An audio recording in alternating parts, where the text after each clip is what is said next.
welcome back to my channel. Denise here, and we are at day 16 of our Advent Calendar reveal. I hope you're getting over to Monika and Katarina's sites and sharing your makes with us. Monika and Katarina have been making some fabulous cards and makes, and we're seeing some of your wonderful makes too. So today is a die set. As you can see, we've got flowers, foliage and a nice butterfly, and this is from It's Just Paper. Now I wonder, no, I think it's too small. I was thinking about the layer stencil we got from Just Paper in pack 11, and I did wonder whether that might cut it out, but no, obviously it is far too big. When you put these away, you forget how big they are when you're doing them. So no, it's not, it's just a standalone one. So let me have a think about what I'm going to do with this, and I'll come back to you shortly. So I've decided to make another small card, and I'm also bringing in packet 10 because I'm going to use this sentiment. I loved this set, and the fonts on these sentiments, I absolutely think they're fabulous. So that's the stamp I'm using for my sentiments.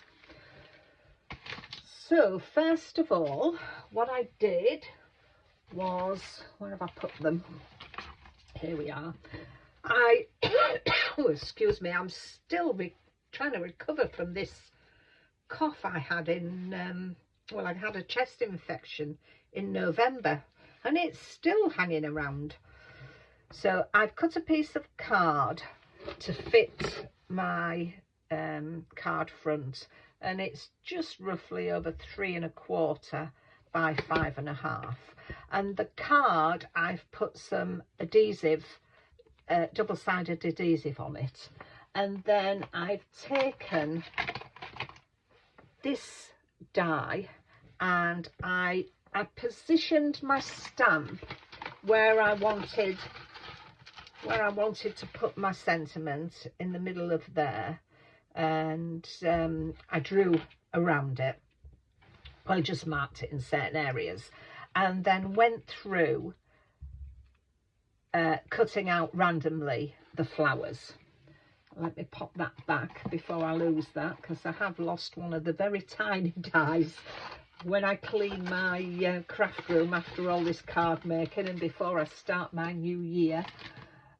Hopefully I will find it. And then I took some more card, and obviously I've got to cut this down, and I've used scattered straw and mustard seed on this. No, it wasn't, it was scattered straw and wild honey that I've blended on the card. And I'm sorry if you can see some glitter on there.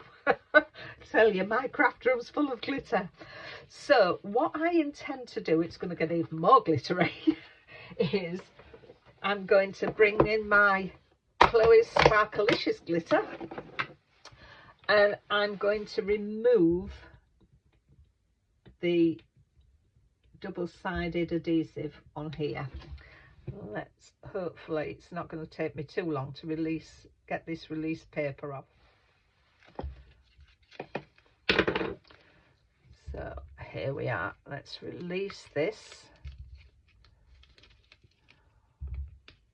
Take it slowly, because if you do this, you may end up ripping it, and hopefully we can get this off all in one piece. So yes, there we are. And then I'm just going to dunk that in there, in my little tub. Let's see how we're done. Oh, that's lovely. Picked up a little bit of fleck there. So that's nice. So what I'm going to do, let's just get my, just pick up my blending mat.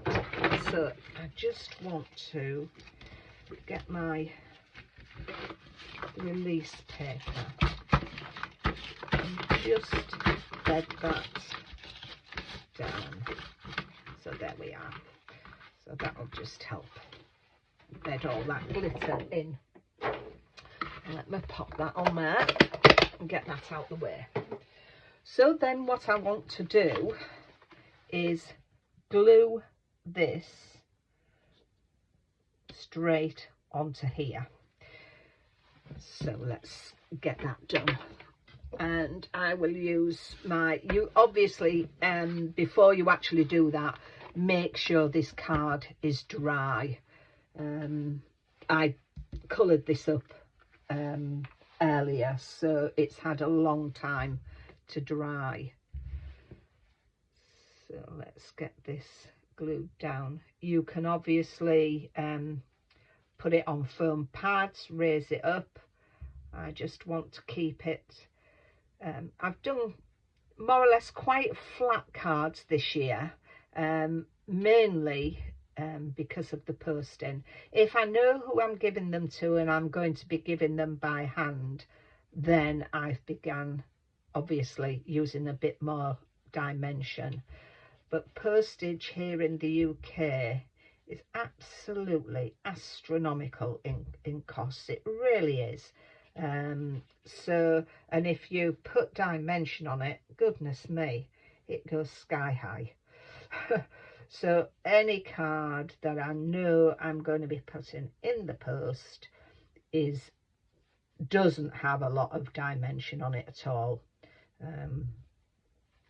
which is a shame really, but hey ho. I suppose it's a good excuse to make dimensional cards, then go out and see your friends to give them.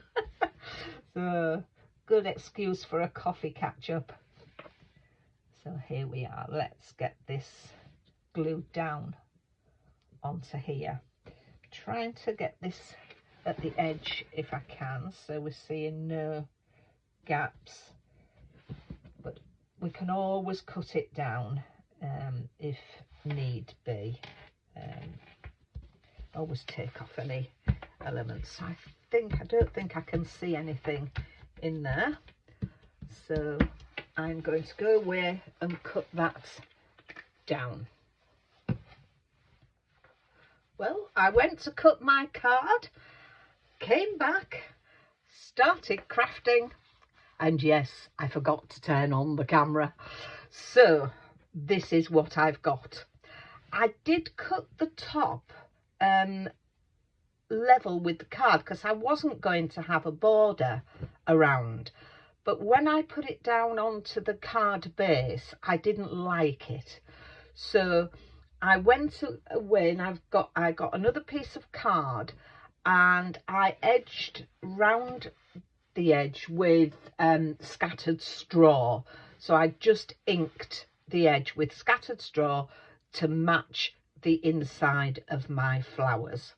I've then gone and put jewels in the centre of the flower and then just put my sentiment in the middle, and I've raised that up onto some foam pads. So that was the card finished. However, I thought I have all these flowers that were in the centre of the card. So I took them and took the release paper off them and dunked them into my Sparkalicious glitter. I then got a piece of card cut down, inked it over with Tumble Glass and Salty Ocean, and then just laid my flowers out and put jewels in the centre of them. So we've got two cards there for the price of one, and we're not wasting our cutaways, we're making use of them. The edge of the card I've done with my Chloe's chisel tip glue pen and put that into my glitter, the Sparkalicious glitter, and as you can see, hopefully we've got a nice glittered edge. So we've got like a positive and a negative on the 2 cards. So I hope you like them. If you do, please give me a thumbs up and leave me a comment. I love reading your comments that you leave me. And also don't forget to go to Monika and Katarina's site to see the lovely cards that they're making. So I hope you can join me tomorrow when it's another reveal. But until then, take care of yourselves and I'll see you soon. Bye bye for now.